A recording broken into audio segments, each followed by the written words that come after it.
Bonsoir à tous, j'espère que vous allez bien, j'espère que vous m'entendez bien.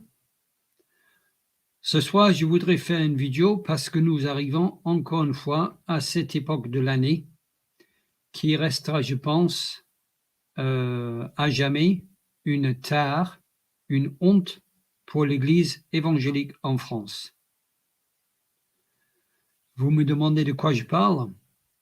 Eh bien, je vais vous montrer le post que j'ai partagé il y a 2 ans à cette époque de l'année.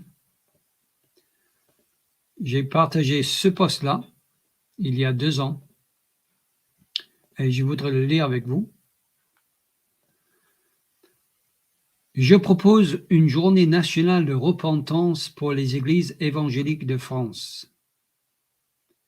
Je propose que pendant cette journée, nous demandons tous pardon à Dieu d'avoir accepté de fermer les églises en 2020. Quelle était la date du premier confinement? Fixons cette date pour la journée de repentance.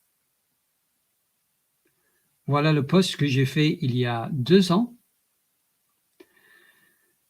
Et voici le post que j'ai fait l'année dernière. Ça doit être celui-là.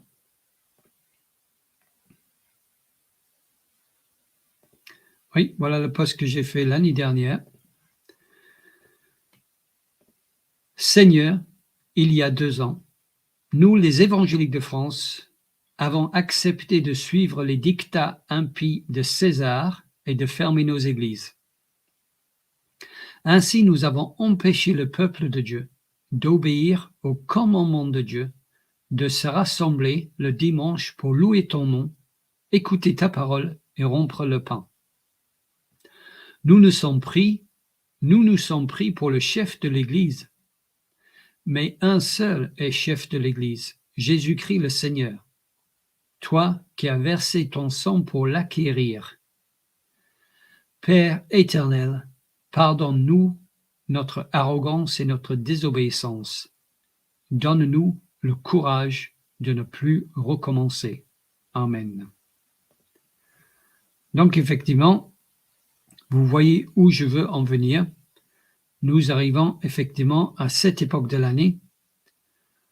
J'estime autour du 17-18 mars en 2020, où nous avons suivi les dictats de César, c'est-à-dire de notre État français impie, et nous avons accepté, certains avec joie, nous avons accepté de fermer nos églises et donc d'empêcher le peuple de Dieu d'obéir au commandement de Dieu. Et c'était une grande faute, un grand péché. Et c'est pour ça que je demande pardon à Dieu, moi, personnellement. Je pense que ce serait bien que nous, responsables de l'Église, nous demandons pardon à Dieu et surtout que nous nous engageons à ne plus faire ça, à ne pas recommencer. Si jamais une soi-disant crise se présente encore une fois et où l'État nous exige de notre part que nous fermons nos églises et que nous empêchons le peuple de Dieu de louer son nom et de se rassembler, que nous n'acceptons plus ces dictats et nous décidons qu'il est préférable en tant que chrétien d'obéir à Dieu qu'aux hommes. Et donc cette vidéo, c'est pour nous encourager désormais de ne plus, si jamais la situation se reproduise, et je pense qu'il est très probable que ça se reproduise, que ce soit une crise de santé publique ou une crise de menace de guerre ou de catastrophe climatique, peu importe, que nous n'acceptons plus de fermer nos églises comme nous l'avons fait. Et donc, dans cette vidéo, je voudrais partager quelque chose que j'ai découvert avec vous, je voudrais le partager avec vous, et quelque chose qui m'a encouragé. Depuis que j'ai fait ces 2 postes, donc depuis le dernier poste l'année dernière, j'ai appris que je n'étais pas le seul en France, le seul responsable d'église en France à penser que l'État n'a pas le droit de fermer nos églises et donc que nous avons le droit, même le devoir, en tant que chrétiens, de résister à l'État sur ce point-là. Bien sûr, sur les autres tas, nous obéissons aux autorités, n'est-ce pas? Sur les autres points, nous obéissons aux autorités. Mais sur ce point-là, j'ai découvert que je n'étais pas le seul en France.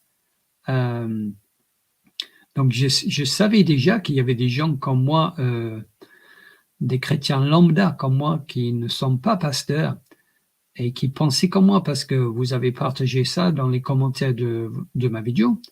Mais j'ai appris récemment qu'il y a aussi des pasteurs qui pensent comme moi en France et ça m'a encouragé et donc je voudrais partager ça avec vous ce soir parce que nous arrivons à l'anniversaire des 3 ans où nous avons des 2 ans, non des 3 ans, oui, à l'anniversaire des 3 ans où nous avons accepté de fermer nos églises.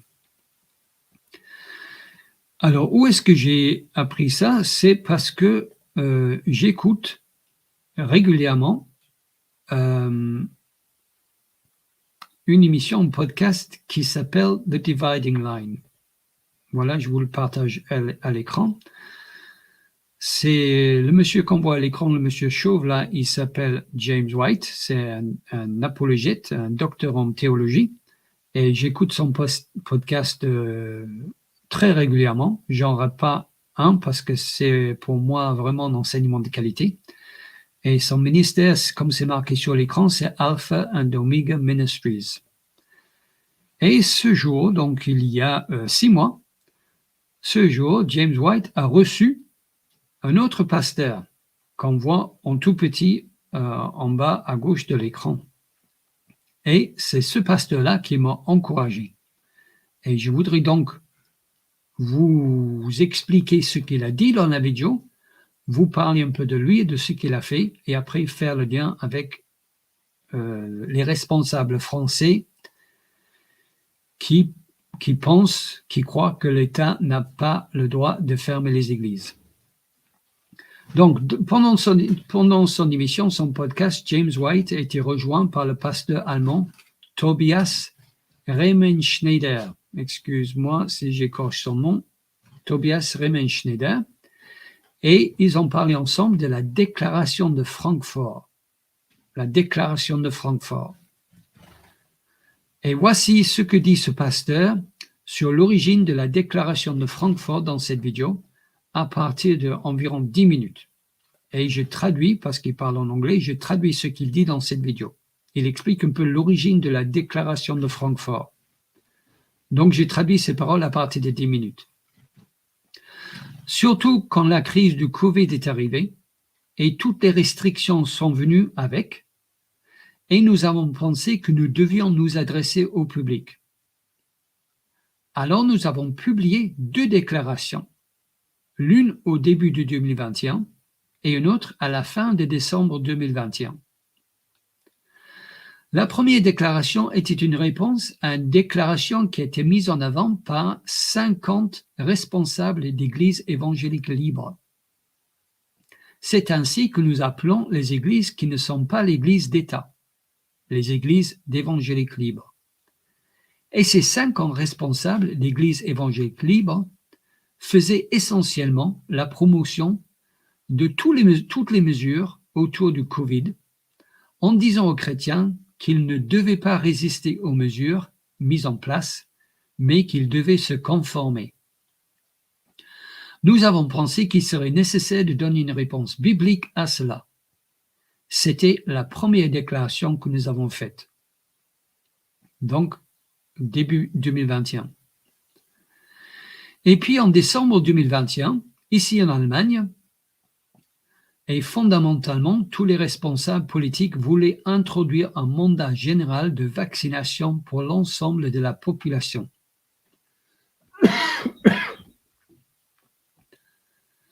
Et nous avons également dit quelque chose à ce sujet.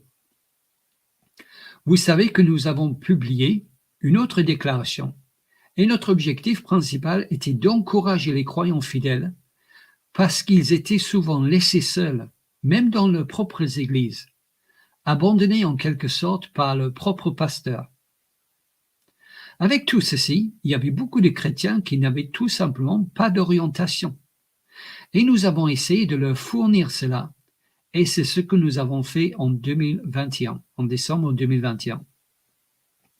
Cette déclaration, la deuxième, est la déclaration de Francfort. Ce n'était pas vraiment à notre initiative, nous, pasteurs allemands, mais en mars 2021, j'ai été approché par un frère du Royaume-Uni et il a rassemblé un groupe de pasteurs de partout dans le monde, canadiens, africains, européens. Et il voulait que nous travaillions ensemble pour produire une déclaration, pour donner une réponse complète à tout ce qui s'est passé pendant la crise du Covid. Et donc, nous nous sommes réunis et nous avons commencé à travailler sur ce document. Mais après un certain temps, nous nous sommes rendus compte que tout le monde n'était pas sur la même longueur d'onde. Tous les pasteurs n'étaient pas sur la même longueur d'onde. Et de ce fait, un petit groupe s'est séparé. Et ce groupe comprenait un pasteur d'Afrique du Sud, Paul Hartwig, un missionnaire américain de 40 ans, et en France, Stephen Lloyd, et moi-même. Moi-même, donc, bien sûr, c'est le pasteur qui parle, c'est-à-dire Tobias Remenschneider. Et avec ces trois hommes, ces trois frères, nous avons travaillé en continuité sur cette déclaration et nous l'avons finalisée il y a quelques jours. Et cette déclaration s'appelle la déclaration de Francfort. Donc, bien sûr, quand Tobias dit que nous l'avons finalisée il y a quelques semaines, puisque cette vidéo date d'il y a 6 mois, eh bien, quelques semaines, c'est par rapport à il y a 6 mois. Donc, cette déclaration existe depuis environ 6 mois. Donc, voilà un peu pour l'origine, la genèse de cette déclaration de Francfort. Donc, des pasteurs évangéliques de différentes nationalités, différents pays, qui se sont mis ensemble pour réfléchir sur ce qui s'est passé pendant la crise du Covid, pour le rôle du gouvernement, pour l'attitude de certains responsables chrétiens et de réfléchir vraiment à la réponse biblique et d'anticiper l'avenir. Et donc, c'est ça qui m'a bien intéressé par rapport à ce que disait ce pasteur. Et donc, qu'est-ce que j'ai fait? Tout simplement, je suis allé trouver la déclaration de Francfort et pour le lire, pour voir en fait ce qu'elle disait. Et en le lisant, j'étais d'accord avec tout. Je trouve que cette déclaration est vraiment excellente et vraiment, elle exprime mieux que je pourrais ma pensée sur cette situation, sur ce qui s'est passé pendant la crise du Covid, la fermeture des églises, le comportement de l'État, des autorités, et aussi l'attitude de certains chrétiens. Et donc, je voudrais vous le montrer tout d'abord. Je mettrai le lien dans la description et je voudrais le lire, pas tout parce que c'est assez long, ça prendrait du temps. Vous pouvez le lire si vous voulez, mais je voudrais lire les points qui m'ont le plus parlé. Donc, voici le site web de la déclaration de Francfort. Donc, c'est en anglais. Ça s'appelle The Frankfurt Declaration of Christian and Civil Liberties. Mais heureusement, les personnes, puisqu'il y a des gens de différentes nationalités qui ont travaillé sur ce document, c'est un document, comme nous le voyons, qui existe en plusieurs langues. Donc, c'est bien pour nous, n'est-ce pas? Et donc, tout simplement, on peut le lire en anglais, on peut le signer, mais aussi on peut le lire en français. En cliquant sur ce lien, on arrive sur la page française. Donc là, je vais montrer la page française.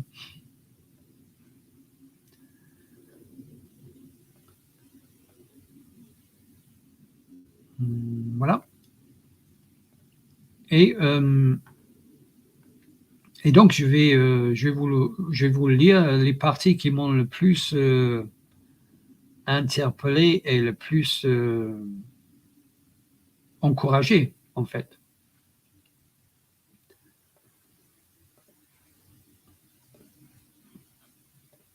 Donc, voici donc, je vais lire ce que je vais faire, en fait, pour ne pas prendre trop de temps. Je vais lire l'introduction, la conclusion.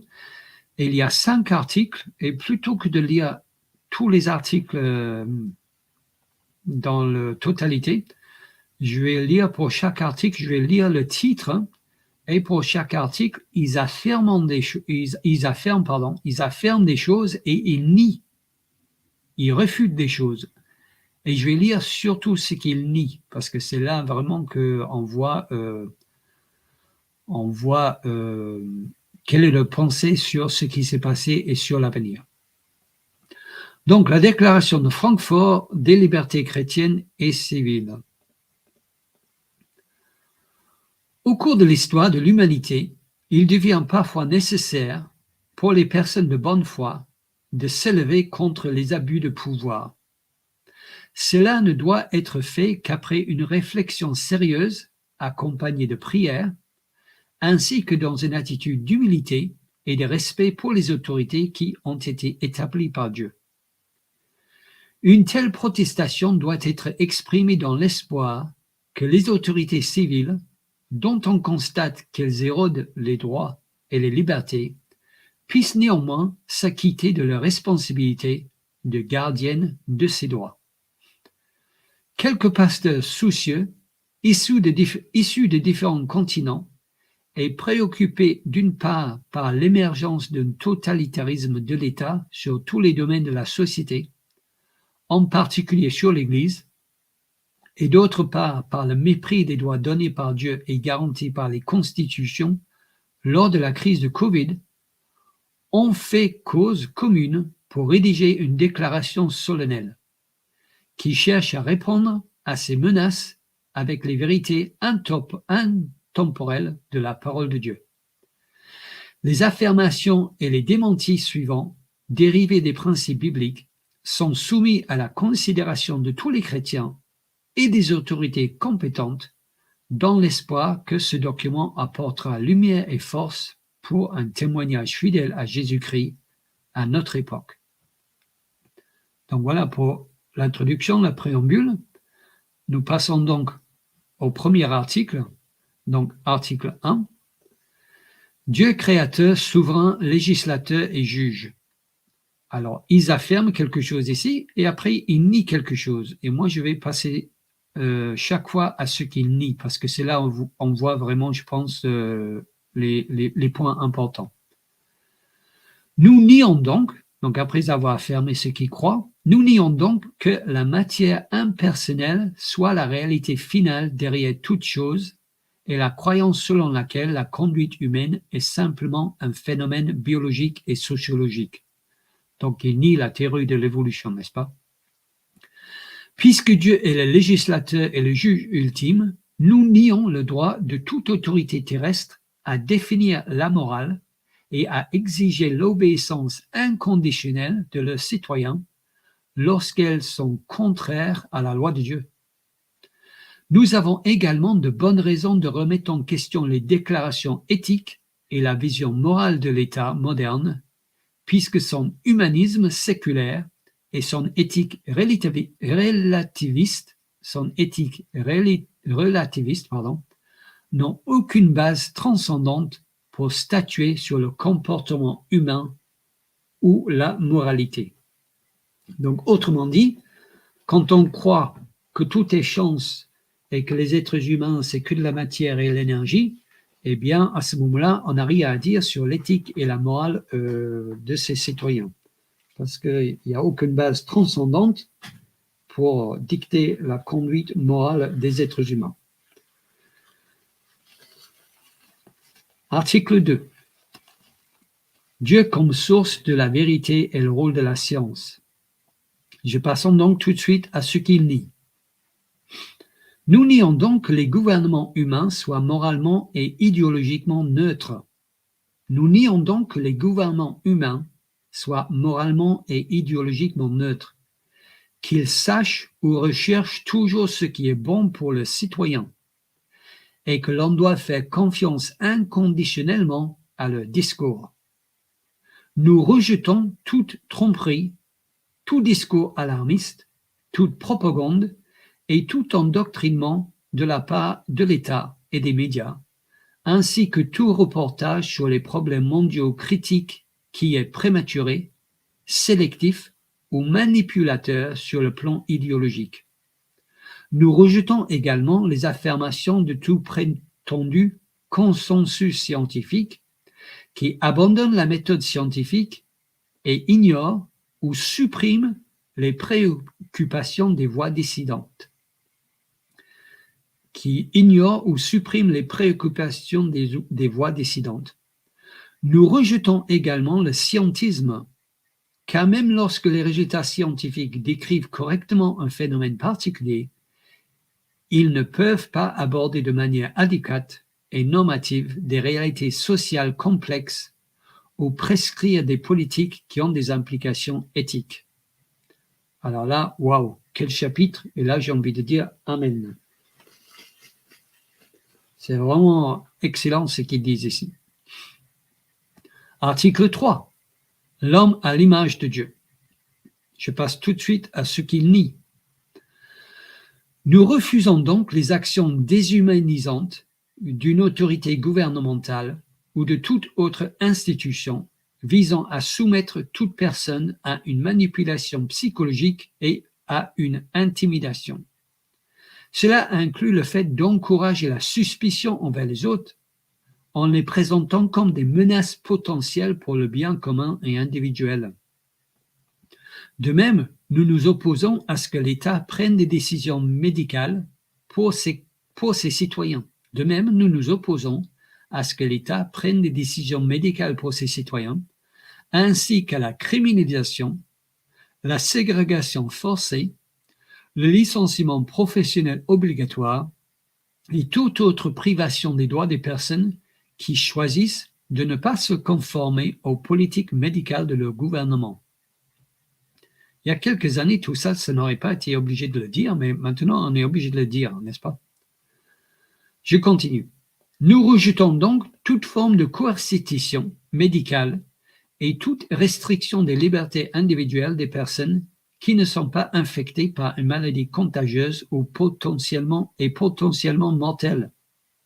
Cela inclut la mise en place de passes vaccinales, la distanciation sociale ou le port de masque comme condition générale d'accès aux lieux publics, de participation au travail ou à la vie sociale. Nous nous opposons également aux tendances mondiales en faveur du transhumanisme, de la surveillance et du contrôle technologique des êtres humains, car elles sapent la capacité d'agir de l'être humain, qui est si fondamental pour notre vocation divine à vivre en tant que porteur de l'image de Dieu. Article 4. Les mandats donnés par Dieu et les limites de l'autorité. Je passe direct au démenti. Nous refusons donc les idéologies totalitaires des gouvernements qui ne reconnaissent pas les limites de leur autorité et usurpent l'autorité déléguée par Dieu à l'Église ou à la famille. En particulier, nous rejetons la tendance des gouvernements à centraliser les croyances et les comportements de leurs citoyens en créant une société autoritaire dans laquelle l'État est absolu. Un tel totalitarisme et étatisme est construit sur des croyances qui ont fondamentalement redéfini le bien et le mal et la nature des êtres humains et sont contraires à l'ordre divin des choses. Ces croyances ont pour effet d'asservir les libertés individuelles et religieuses et d'engendrer une intolérance idéologique qui cherche à réduire au silence, à annuler et à rééduquer ceux qui ne sont pas d'accord. Nous nous opposons également à l'idée que les enfants sont la propriété de l'État et donc des sujets à endoctriner, ainsi qu'à tout encouragement ou toute manipulation des enfants visant à ce qu'ils subissent des procédures médicales sans le consentement de leurs parents. Effectivement, j'ai déjà fait une vidéo dans laquelle j'avais parlé des 3 sphères de gouvernance et que Dieu a donné l'autorité parentale aux parents, au père, et c'est lui qui doit décider pour ses enfants tout ce qui concerne le bien-être, pas l'État. Article 5, donc le dernier article, le Christ comme chef de l'Église. J'arrive donc tout de suite à ce qui nie. Nous nions donc qu'une autre autorité est compétente sur l'Église. Nous nions donc qu'une autre autorité est compétente sur l'Église pour réglementer ses affaires en matière de foi et de pratique, ou pour reléguer ses activités à un statut non essentiel, parce que l'État avait estimé que certaines activités étaient essentielles pendant la crise du Covid, pendant le confinement, et devaient rester ouverts, entre autres les cliniques de l'avortement, n'est-ce pas? Les cliniques pour avorter. Donc, certaines activités étaient estimées comme étant essentielles et devaient rester ouvertes, et d'autres activités avaient un statut non essentiel et donc étaient fermées. Et donc, les écoles, tout ça. Et parmi les activités non essentielles, l'État a estimé que l'Église n'était pas une activité essentielle.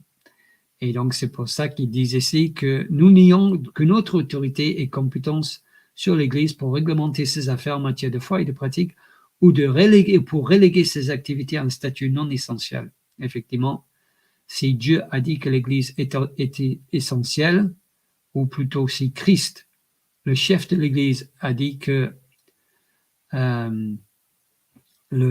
l'Église, les chrétiens qui se rassemblent est une activité essentielle, ce n'est pas à l'État de dire que ce n'est pas essentiel. Nous répudions donc toutes les actions de l'État qui imposent des mesures coercitives sur l'Église et qui criminalisent, inhibent ou réglementent ses activités entreprises comme des actes de service envers son Seigneur.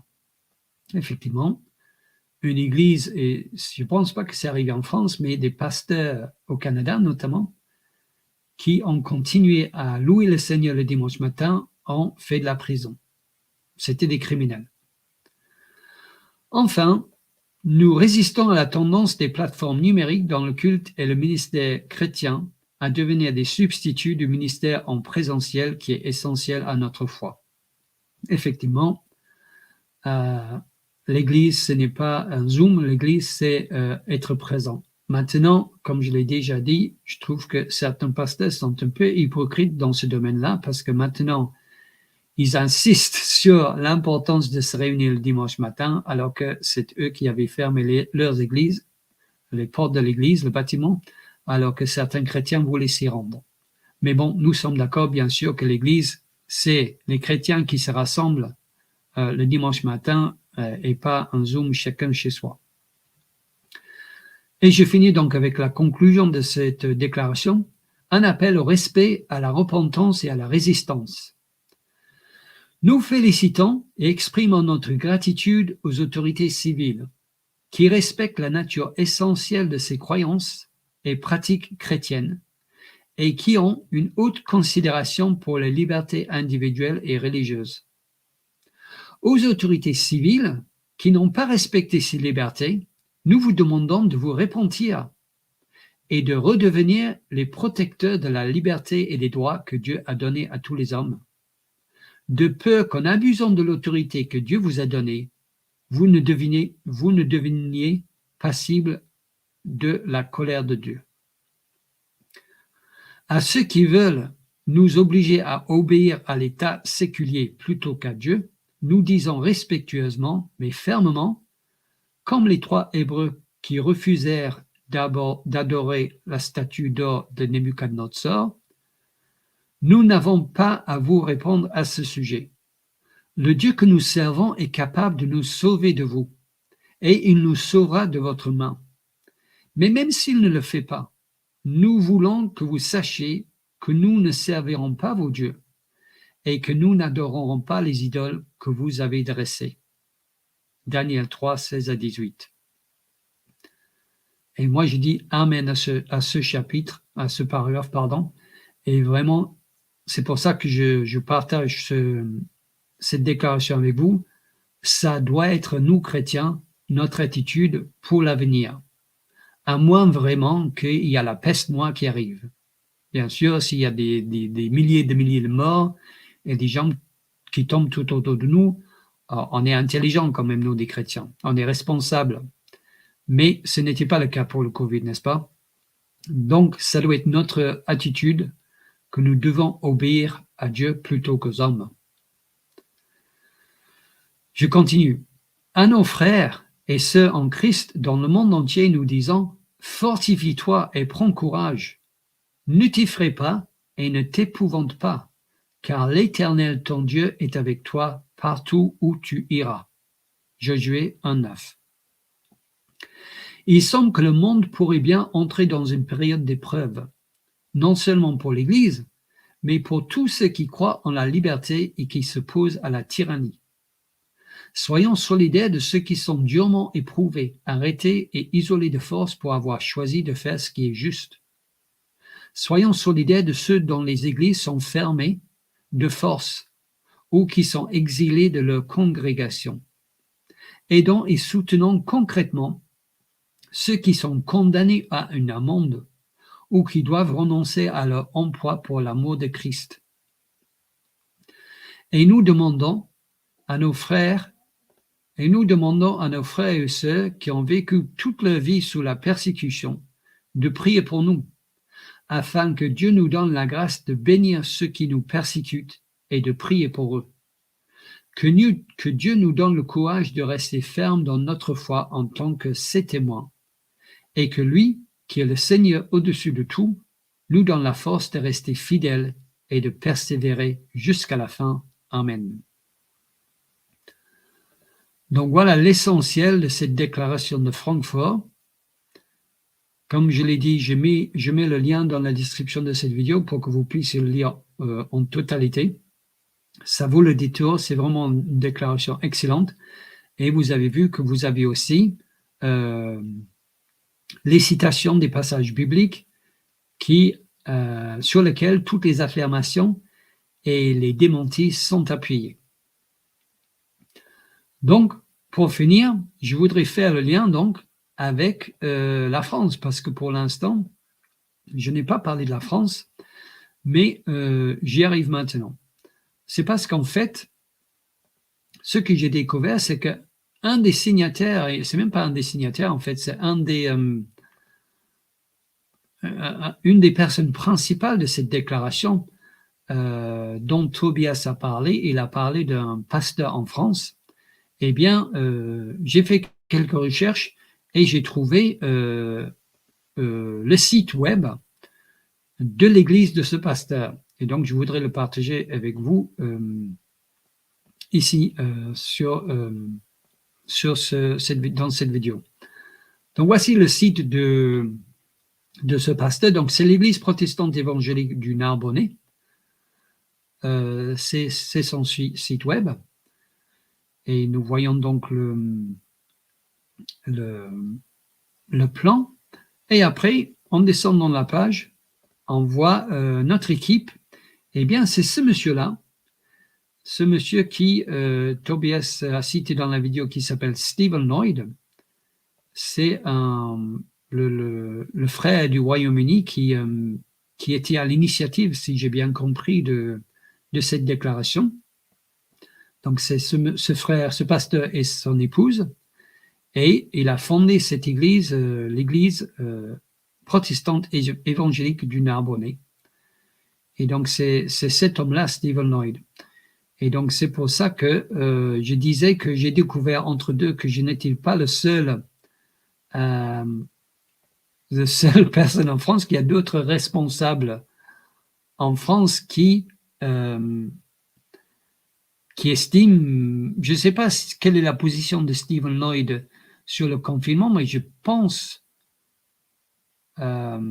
puisqu'il est à l'initiative de cette déclaration de Francfort, qu'il il estime qu'on avait tort de fermer nos églises, mais je ne suis pas sûr. Mais en tout cas, je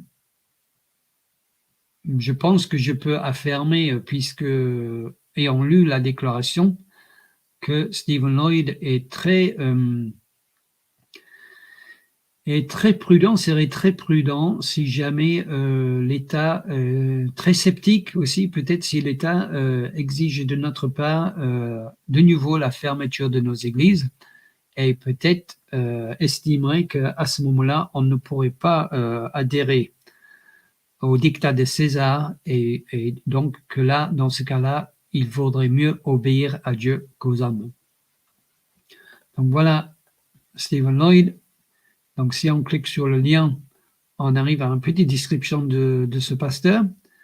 Donc voilà, je ne vais pas vous tout vous lire, mais on voit qu'il est pasteur de l'Église et qu'il est venu en France en 1999. Et donc qu'il est à Narbonne, dans les régions de Narbonne. Donc voilà, ça m'a bien encouragé. J'étais très heureux de découvrir ça, qu'il y a des chrétiens, des pasteurs en Europe qui ont vraiment pris la mesure de ce qui s'est passé, qui, je pense, ont pris conscience, que on a été trop naïf, on a fait trop confiance à l'État, et que maintenant on devrait plus se méfier parce que l'État a usurpé ses droits. L'État s'est pris pour chef de l'Église. L'État a pris sur lui l'autorité de dire aux chrétiens qu'ils n'ont pas le droit de louer le Seigneur. C'est quand même hallucinant quand on y pense. Et que beaucoup de pasteurs, puisque c'est une situation inouïe, les ont suivis. Moi, au début, comme je l'ai déjà dit dans d'autres vidéos, je ne jette pas la pierre. Au début, je comprenais les mesures de fermer l'Église. Et même, je dis à ma honte, qu'il y a un frère qui m'a dit qu'on ne devrait pas, et je lui ai fait des reproches. Je dis, mais non, c'est grave. Au début, je croyais que c'était grave. Mais au bout de quelques semaines, je me suis rendu compte que non, ce n'était pas si grave que ça. Et de toute façon, même dans les pays où il y a la persécution, même en tant que guerre, on n'a pas fermé les églises. Donc, à moins vraiment qu'il y a la peste noire et on tombe comme les mouches, et encore, chacun est libre d'aller à l'église et de louer le Seigneur. Je pense qu'en aucun cas, on ne doit fermer les églises, les portes de l'église, qu'on laisse chacun libre d'aller ou pas. Et donc, j'étais encouragé de trouver qu'il y a d'autres pasteurs en France qui pensent comme moi, ou plutôt que moi je pense comme eux. Et donc, je voudrais encore une fois, puisque nous arrivons à cette époque, vers le 17-18 mars, je vais remettre une post en ligne avec cette vidéo qui sera ma prière. Voici ma prière. Je termine la vidéo avec ma prière. Seigneur, il y a 3 ans, en 2020, nous, les évangéliques de France, avons accepté de suivre les dictats impies de César et de fermer nos églises. Ainsi, nous avons empêché le peuple de Dieu d'obéir au commandement de Dieu, de se rassembler le dimanche matin pour louer ton nom, écouter ta parole et rompre le pain. Nous nous sommes pris pour le chef de l'Église, mais un seul est chef de l'Église, Jésus-Christ le Seigneur, toi qui as versé ton sang pour l'acquérir. Père éternel, pardonne-nous notre arrogance et notre obéissance, et Père éternel, donne-nous le courage de ne plus recommencer. Amen.